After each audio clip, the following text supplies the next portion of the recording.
യോഹന്നാന്റെ സുവിശേഷം 6-ാം അധ്യായം 1 മുതൽ 71 വരെയുള്ള വചനങ്ങൾ അപ്പം വർദ്ധിപ്പിക്കുന്നു.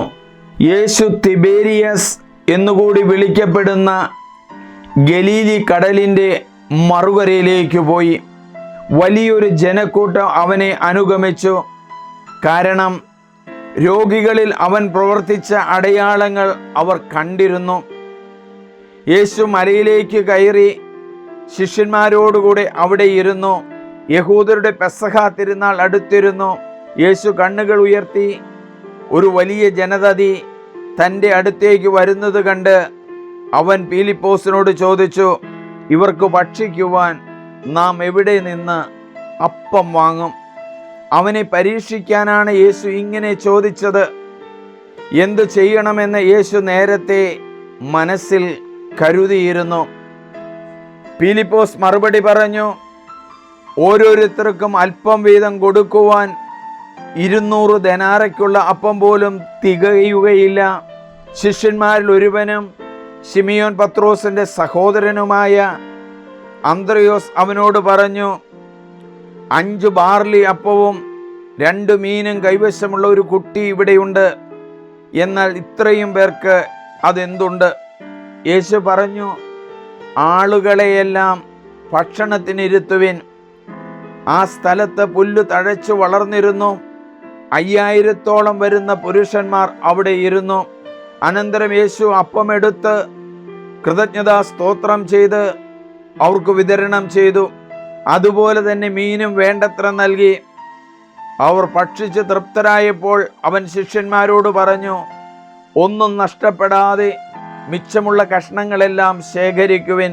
5 ബാർലി അപ്പത്തിൽ നിന്ന് ജനങ്ങൾ ഭക്ഷിച്ചതിന് ശേഷം മിച്ചം വന്ന കഷ്ണങ്ങൾ 12 കുട്ട നിറയെ അവർ ശേഖരിച്ചു.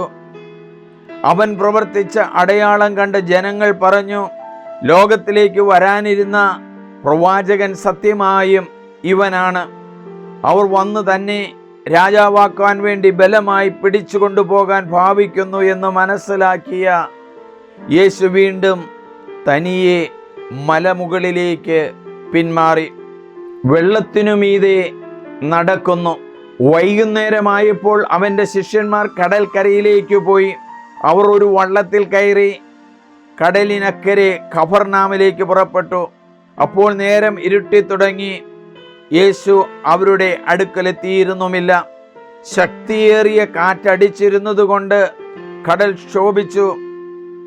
25-30 സ്ഥാദിയോൺ ദൂരം തണ്ടു വലിച്ചു കഴിഞ്ഞപ്പോൾ യേശു കടലിനു മീതെ നടന്ന് വള്ളത്തെ സമീപിക്കുന്നത് കണ്ട് അവർ ഭയപ്പെട്ടു. അവൻ അവരോട് പറഞ്ഞു, ഞാനാണ്, ഭയപ്പെടേണ്ട. അവനെ വള്ളത്തിൽ കയറ്റാൻ അവരാഗ്രഹിച്ചു. പെട്ടെന്ന് വള്ളം അവർ ലക്ഷ്യം വെച്ചിരുന്ന കരയ്ക്ക് അടുത്തു. അവിടെ ഒരു വള്ളം മാത്രമേ ഉണ്ടായിരുന്നുള്ളൂ എന്നും ശിഷ്യന്മാരോടുകൂടി യേശു അതിൽ കയറിയിരുന്നില്ല എന്നും അവിടെ ഒരു വള്ളം മാത്രമേ ഉണ്ടായിരുന്നുള്ളൂ എന്നും ശിഷ്യന്മാരോടുകൂടി യേശു അതിൽ കയറിയിരുന്നില്ല എന്നും ശിഷ്യന്മാർ തനിയെ ആണ് പോയതെന്നും കടലിൻ്റെ മറുകരയിൽ നിന്ന ആളുകൾ പിറ്റേ ദിവസം മനസ്സിലാക്കി. കർത്താവ് കൃതജ്ഞതാ സ്തോത്രം ചെയ്തു നൽകിയ അപ്പം ജനങ്ങൾ ഭക്ഷിച്ച ആ സ്ഥലത്തിനടുത്തേക്ക് തിബേരിയസിൽ നിന്ന് മറ്റു വള്ളങ്ങൾ വന്നു.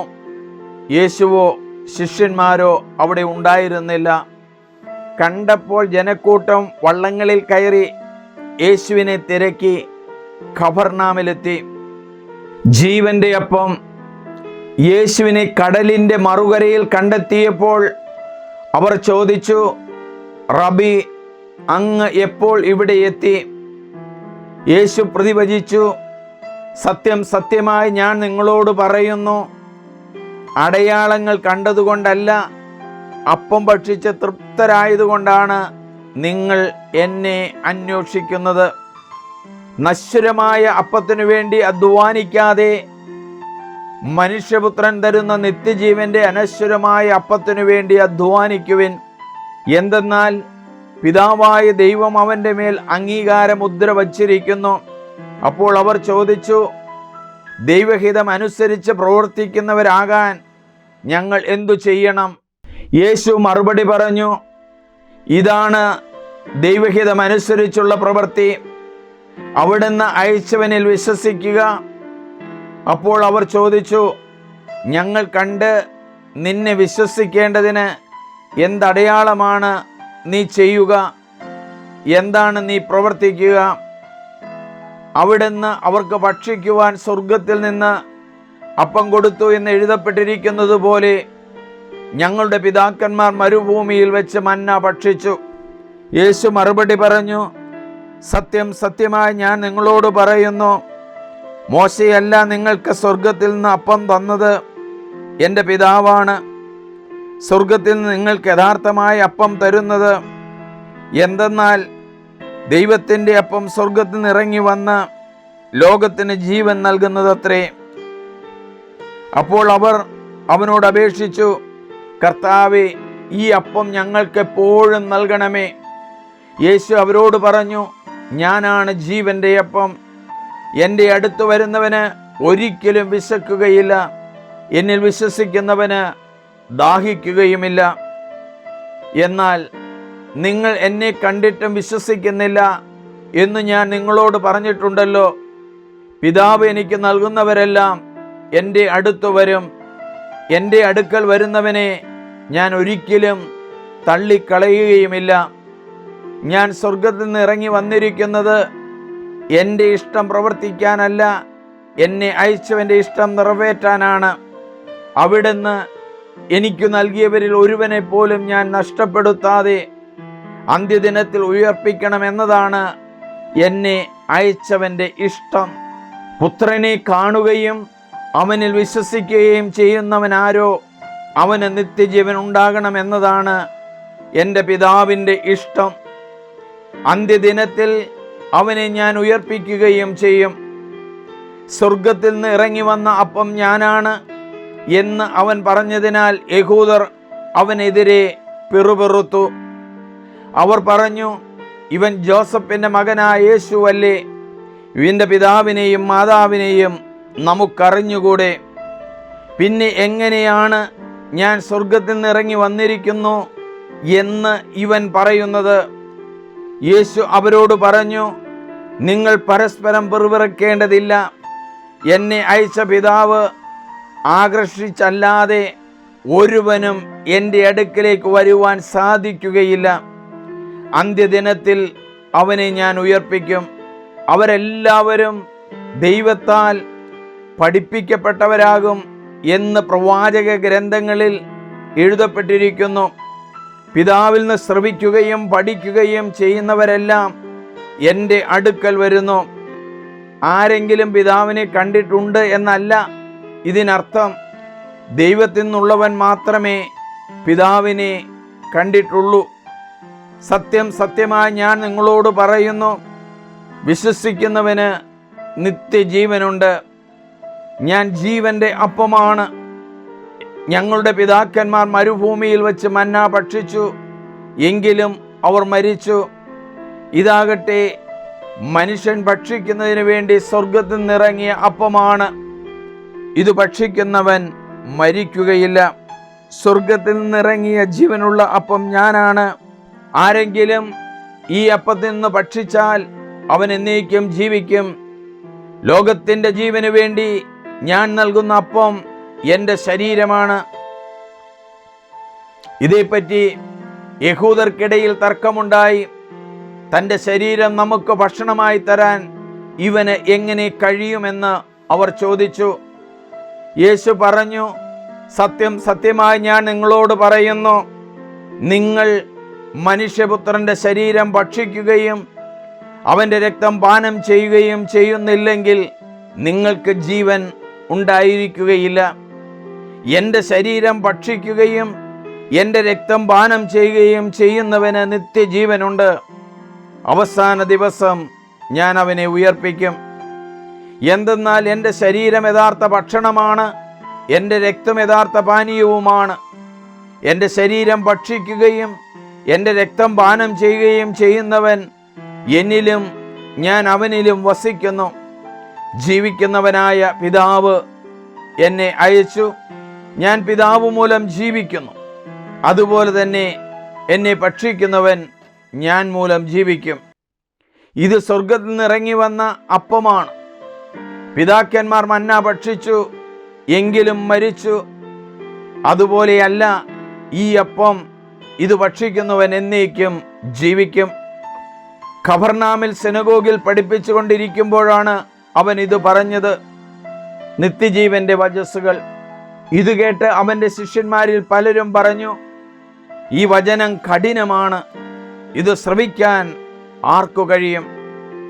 തൻ്റെ ശിഷ്യന്മാർ പിറുപിറുക്കുന്നു എന്ന് മനസ്സിലാക്കിയ യേശു അവരോട് ചോദിച്ചു, ഇത് നിങ്ങൾക്ക് ഇടർച്ച വരുത്തുന്നുവോ?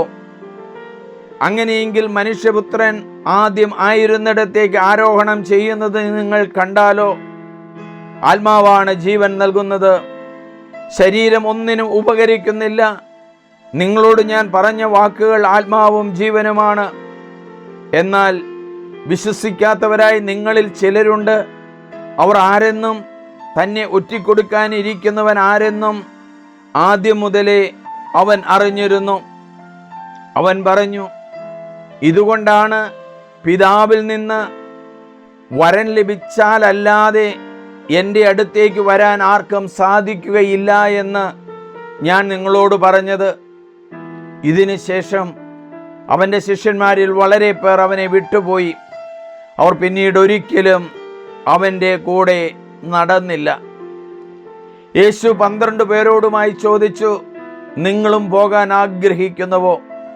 ശിമിയോൻ പത്രോസ് മറുപടി പറഞ്ഞു, കർത്താവേ, ഞങ്ങൾ ആരുടെ അടുത്തേക്ക് പോകും? നിത്യജീവന്റെ വചനങ്ങൾ നിന്റെ പക്കലുണ്ട്. നീയാണ് ദൈവത്തിൻ്റെ പരിശുദ്ധനെന്ന് ഞങ്ങൾ വിശ്വസിക്കുകയും അറിയുകയും ചെയ്തിരിക്കുന്നു. യേശു അവരോട് പറഞ്ഞു, നിങ്ങൾ 12 പേരെ ഞാൻ തെരഞ്ഞെടുത്തില്ലേ? എന്നാൽ നിങ്ങളിൽ ഒരുവൻ പിശാചാണ്.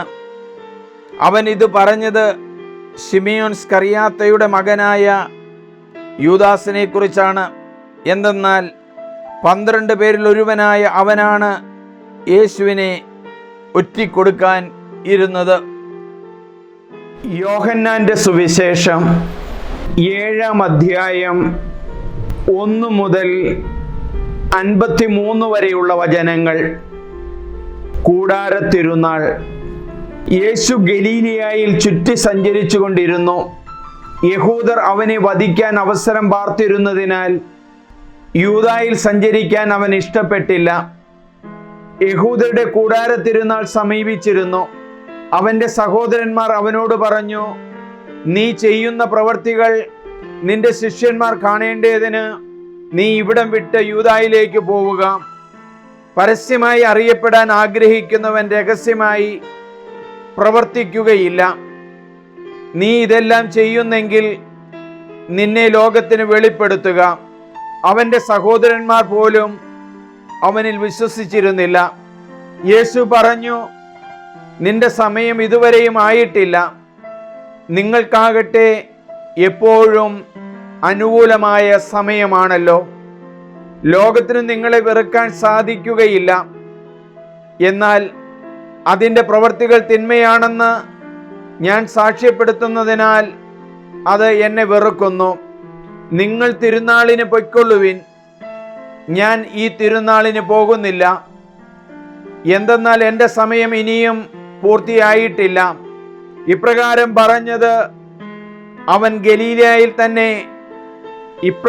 പറഞ്ഞ് അവൻ ഗലീലിയായിൽ തന്നെ താമസിച്ചു. എന്നാൽ അവൻ്റെ സഹോദരന്മാർ തിരുനാളിന് പോയതിനു ശേഷം അവനും പോയി, പരസ്യമായല്ല, രഹസ്യമായി. അവൻ എവിടെയെന്ന് ചോദിച്ചുകൊണ്ട് തിരുനാളിൽ യഹൂദർ അവനെ അന്വേഷിച്ചു കൊണ്ടിരുന്നു. ആളുകൾ അവനെപ്പറ്റി രഹസ്യമായി പലതും പറഞ്ഞിരുന്നു. അവൻ ഒരു നല്ല മനുഷ്യനാണ് എന്ന് ചിലർ പറഞ്ഞു. അല്ല, അവൻ ജനങ്ങളെ വഴി പിഴപ്പിക്കുന്നു എന്ന് മറ്റു ചിലരും. എങ്കിലും യഹൂദരെ ഭയന്ന ആരും അവനെപ്പറ്റി പരസ്യമായി ഒന്നും സംസാരിച്ചില്ല. യേശുവിൻ്റെ വിജ്ഞാനം. തിരുനാൾ പകുതിയായപ്പോൾ യേശു ദേവാലയത്തിൽ ചെന്ന് പഠിപ്പിച്ചു തുടങ്ങി. ഒന്നും പഠിപ്പിച്ചിട്ടില്ലാതിരിക്കെ ഇവന് ഇത്ര അറിവ് എവിടെ നിന്ന് കിട്ടി എന്ന് പറഞ്ഞ് യഹൂദർ വിസ്മയിച്ചു. യേശു പറഞ്ഞു, എൻ്റെ പ്രബോധനം എൻ്റെ സ്വന്തമല്ല, എന്നെ അയച്ചവൻ്റെ അത്രേ. അവിടുത്തെ ഇഷ്ടം നിറവേറ്റാൻ മനസ്സുള്ളവൻ ഈ പ്രബോധനം ദൈവത്തിൽ നിന്നുള്ളതോ അതോ ഞാൻ സ്വയം നൽകുന്നതോ എന്ന് മനസ്സിലാക്കും. സ്വമതയാ സംസാരിക്കുന്നവൻ സ്വന്തം മഹത്വം അന്വേഷിക്കുന്നു, എന്നാൽ തന്നെ അയച്ചവൻ്റെ മഹത്വം അന്വേഷിക്കുന്നവൻ സത്യവാനാണ്, അവനിൽ അനീതിയില്ല. മോശ നിങ്ങൾക്ക് നിയമം നൽകിയില്ലേ? എന്നിട്ട് നിങ്ങളാരും നിയമം പാലിക്കുന്നില്ല. എന്തുകൊണ്ടാണ് നിങ്ങൾ എന്നെ കൊല്ലാൻ ആലോചിക്കുന്നത്? ജനങ്ങൾ പറഞ്ഞു, നിനക്ക് പിശാചുണ്ട്. ആരാണ് നിന്നെ കൊല്ലാൻ ആലോചിക്കുന്നത്? യേശു പ്രതിവചിച്ചു, ഞാനൊരു പ്രവൃത്തി ചെയ്തു, അതിൽ നിങ്ങളെല്ലാവരും ആശ്ചര്യപ്പെടുന്നു. മോശ നിങ്ങൾക്ക് പരിച്ഛേദന നിയമം നൽകിയിരിക്കുന്നു. വാസ്തവത്തിൽ അത് മോശയിൽ നിന്നല്ല, പിതാക്കന്മാരിൽ നിന്നാണ്. അതനുസരിച്ച് സാബത്തിൽ ഒരുവന് നിങ്ങൾ പരിച്ഛേദന നടത്തുന്നു. മോശയുടെ നിയമം ലംഘിക്കാതിരിക്കുന്നതിന് ഒരുവൻ സാബത്ത് ദിവസം പരിച്ഛേദനം സ്വീകരിക്കുന്നുവെങ്കിൽ സാബത്ത് ദിവസം ഒരു മനുഷ്യനെ ഞാൻ പൂർണ്ണമായി സുഖമാക്കിയതിന് നിങ്ങൾ എന്നോട് കോപിക്കുന്നുവോ? പുറമേ കാണുന്നതനുസരിച്ച് വിധിക്കാതെ നീതിയായി വിധിക്കുവിൻ. ഇവനാണോ ക്രിസ്തു? ജെറൂസലേം നിവാസികളിൽ ചിലർ പറഞ്ഞു, ഇവനെയല്ലേ അവർ കൊല്ലാൻ അന്വേഷിക്കുന്നത്? എന്നാൽ ഇതാ ഇവൻ പരസ്യമായി സംസാരിക്കുന്നു, എന്നിട്ടും അവർ ഇവനോട് ഒന്നും പറയുന്നില്ല. ഇവൻ തന്നെയാണോ ക്രിസ്തു എന്ന് ഒരുപക്ഷേ അധികാരികൾ യഥാർത്ഥത്തിൽ അറിഞ്ഞിരിക്കുമോ? ഇവൻ എവിടെ നിന്ന് വരുന്നു എന്ന് നമുക്കറിയാം, എന്നാൽ ക്രിസ്തു വരുമ്പോൾ എവിടെ നിന്നാണ് വരുന്നതെന്ന് ആരും അറിയുകയില്ലല്ലോ. ദേവാലയത്തിൽ പഠിപ്പിച്ചു കൊണ്ടിരിക്കുമ്പോൾ യേശു ഉച്ചത്തിൽ പറഞ്ഞു, ഞാൻ ആരാണെന്നും എവിടെ നിന്ന് വരുന്നുവെന്നും നിങ്ങൾക്കറിയാം. എന്നാൽ ഞാൻ സ്വമതയാ വന്നവനല്ല, എന്നെ അയച്ചവൻ സത്യവാനാണ്. അവിടുത്തെ നിങ്ങൾക്ക് അറിഞ്ഞുകൂടാ. എനിക്ക് അവിടുത്തെ അറിയാം. എന്തെന്നാൽ ഞാൻ അവിടുത്തെ അടുക്കൽ നിന്ന് വരുന്നു, അവിടുന്നാണ് എന്നെ അയച്ചത്. അവനെ ബന്ധിക്കാൻ അവർ ശ്രമിച്ചു, എന്നാൽ ആർക്കും അവനെ പിടിക്കാൻ കഴിഞ്ഞില്ല. അവൻ്റെ സമയം ഇനിയും വന്നിരുന്നില്ല. ജനക്കൂട്ടത്തിൽ വളരെ പേർ അവനിൽ വിശ്വസിച്ചു. അവർ ചോദിച്ചു, ക്രിസ്തു വരുമ്പോൾ ഇവൻ പ്രവർത്തിച്ചതിലേറെ അടയാളങ്ങൾ പ്രവർത്തിക്കുമോ? വേർപാടിനെ കുറിച്ച് ജനക്കൂട്ടം അവനെക്കുറിച്ച് പിറുപിറുക്കുന്നത് പരിസയർ കേട്ടു. പുരോഹിത പ്രമുഖന്മാരും പരിസയരും അവനെ ബന്ധിക്കാൻ സേവകരെ അയച്ചു. യേശു പറഞ്ഞു, അല്പസമയം കൂടി ഞാൻ നിങ്ങളുടെ കൂടെയുണ്ട്. ഇതിനുശേഷം ഞാൻ എന്നെ അയച്ചവൻ്റെ അടുത്തേക്ക് പോകും. നിങ്ങൾ എന്നെ അന്വേഷിക്കും, കണ്ടെത്തുകയില്ല. ഞാൻ ആയിരിക്കുന്നിടത്ത് വരാൻ നിങ്ങൾക്ക് സാധിക്കുകയുമില്ല. യഹൂദർ പരസ്പരം പറഞ്ഞു, നമുക്ക് കണ്ടെത്താൻ കഴിയാത്ത വിധം എവിടേക്കാണ് അവൻ പോവുക? ഗ്രീക്കുകാരുടെ ഇടയിൽ ചിതറിപ്പാർക്കുന്നവരുടെ അടുക്കൽ പോയി ഗ്രീക്കുകാരെ പഠിപ്പിക്കാനായിരിക്കുമോ? നിങ്ങൾ എന്നെ അന്വേഷിക്കും, കണ്ടെത്തുകയില്ല എന്നും ഞാൻ ആയിരിക്കുന്നിടത്ത് വരാൻ നിങ്ങൾക്ക് കഴിയുകയില്ല എന്നും ഇവൻ പറഞ്ഞ ഈ വചനം എന്താണ്? ജീവജലത്തിൻ്റെ അരുവികൾ. തിരുനാളിൻ്റെ അവസാനത്തെ മഹാദിനത്തിൽ യേശു എഴുന്നേറ്റ് നിന്ന് ശബ്ദമുയർത്തി പറഞ്ഞു, ആർക്കെങ്കിലും ദാഹിക്കുന്നെങ്കിൽ അവൻ എൻ്റെ അടുക്കൽ വന്ന് കുടിക്കട്ടെ. എന്നിൽ വിശ്വസിക്കുന്നവൻ്റെ ഹൃദയത്തിൽ നിന്ന് വിശുദ്ധ ലിഖിതം പ്രസ്താവിക്കുന്നത് പോലെ ജീവജലത്തിൻ്റെ അരുവികൾ ഒഴുകും. അവൻ ഇത് പറഞ്ഞത് തന്നിൽ വിശ്വസിക്കുന്നവർ സ്വീകരിക്കാനിരിക്കുന്ന ആത്മാവിനെ പറ്റിയാണ്. അതുവരെയും ആത്മാവ് നൽകപ്പെട്ടിട്ടില്ലായിരുന്നു. എന്തെന്നാൽ യേശു അതുവരെയും മഹത്വീകരിക്കപ്പെട്ടിരുന്നില്ല. അധികാരികളുടെ അവിശ്വാസം. ഈ വാക്കുകൾ കേട്ടപ്പോൾ ഇവൻ യഥാർത്ഥത്തിൽ പ്രവാചകനാണ് എന്ന് ചിലർ പറഞ്ഞു. മറ്റു ചിലർ പറഞ്ഞു, ഇവൻ ക്രിസ്തുവാണ് എന്നാൽ വേറെ ചിലർ ചോദിച്ചു, ക്രിസ്തു ഗലീലായിൽ നിന്നാണോ വരിക? ക്രിസ്തു ദാവീദിന്റെ സന്താന പരമ്പരയിൽ നിന്നാണെന്നും ദാവീദിന്റെ ഗ്രാമമായ ബെത്ലഹേമിൽ നിന്ന് അവൻ വരുമെന്നുമല്ലേ വിശുദ്ധ ലിഖിതം പറയുന്നത്? അങ്ങനെ അവനെക്കുറിച്ച് ജനങ്ങളുടെ ഇടയിൽ ഭിന്നതയുണ്ടായി. ചിലർ അവനെ ബന്ധിക്കാൻ ആഗ്രഹിച്ചു, എന്നാൽ ആരും അവൻ്റെ മേൽ കൈവച്ചില്ല.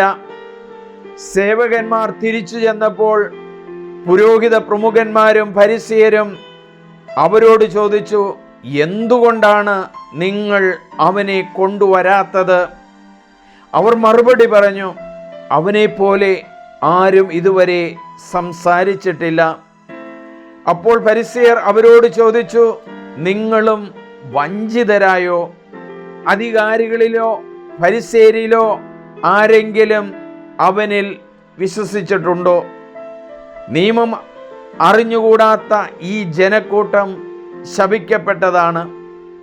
മുമ്പൊരിക്കൽ യേശുവിൻ്റെ അടുക്കൽ പോയവനും അവരിൽ ഒരുവനുമായ നിക്കോദേമോസ് അപ്പോൾ അവരോട് ചോദിച്ചു, ഒരുവന് പറയാനുള്ളത് ആദ്യം കേൾക്കുകയും അവൻ എന്താണ് ചെയ്യുന്നതെന്ന് അറിയാതെയും അവനെ വിധിക്കാൻ നമ്മുടെ നിയമം അനുവദിക്കുന്നുണ്ടോ? അവർ മറുപടി പറഞ്ഞു, നീയും ഗലീലായിൽ നിന്നാണോ? പരിശോധിച്ചു നോക്കൂ, ഒരു പ്രവാചകനും ഗലീലയിൽ നിന്ന് വരുന്നില്ല എന്ന് അപ്പോൾ മനസ്സിലാകും. ഓരോരുത്തരും സ്വന്തം വീടുകളിലേക്ക് പോയി. യോഹന്നാന്റെ സുവിശേഷം 8-ാം അധ്യായം 1 മുതൽ 59 വരെയുള്ള വചനങ്ങൾ. പിടിക്കപ്പെട്ട വ്യഭിചാരിണി. യേശു ഒലിവ് മലയിലേക്ക് പോയി. അതിരാവിലെ അവൻ വീണ്ടും ദേവാലയത്തിലേക്ക് വന്നു. ജനങ്ങളെല്ലാം അവൻ്റെ അടുക്കലെത്തി. അവൻ ഇരുന്ന് അവരെ പഠിപ്പിച്ചു.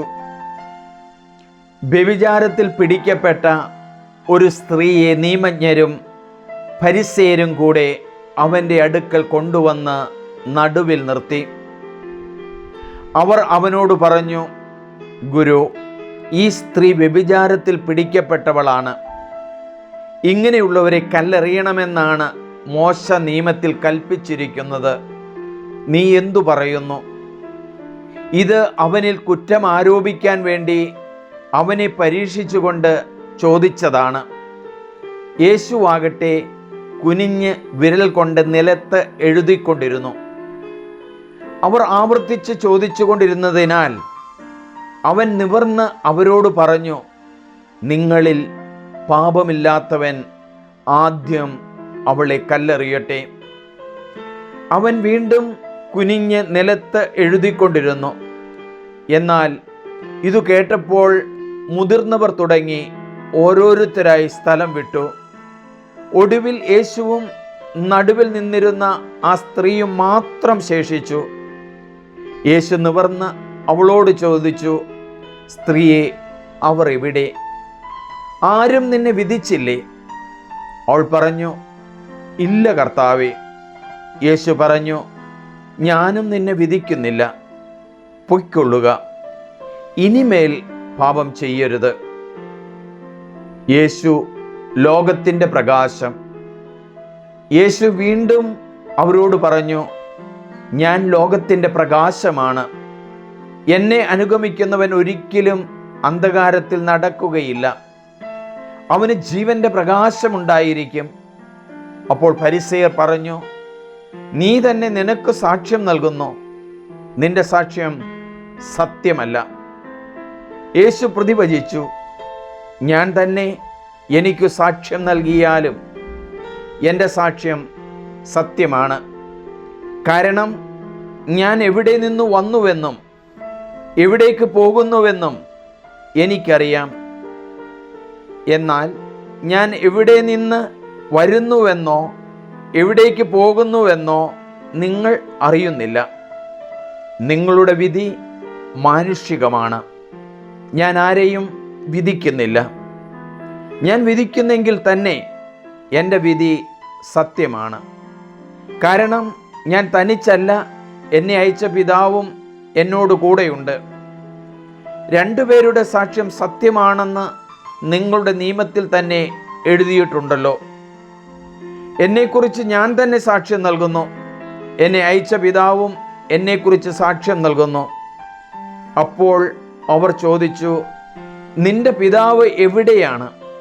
യേശു പറഞ്ഞു, നിങ്ങൾ എന്നെയാകട്ടെ എൻ്റെ പിതാവിനെയാകട്ടെ അറിയുന്നില്ല. എന്നെ അറിഞ്ഞിരുന്നെങ്കിൽ എൻ്റെ പിതാവിനെയും അറിയുമായിരുന്നു. ദേവാലയത്തിൽ ഭണ്ഡാരസ്ഥലത്ത് പഠിപ്പിച്ചു കൊണ്ടിരുന്നപ്പോഴാണ് അവൻ ഇതെല്ലാം പറഞ്ഞത്.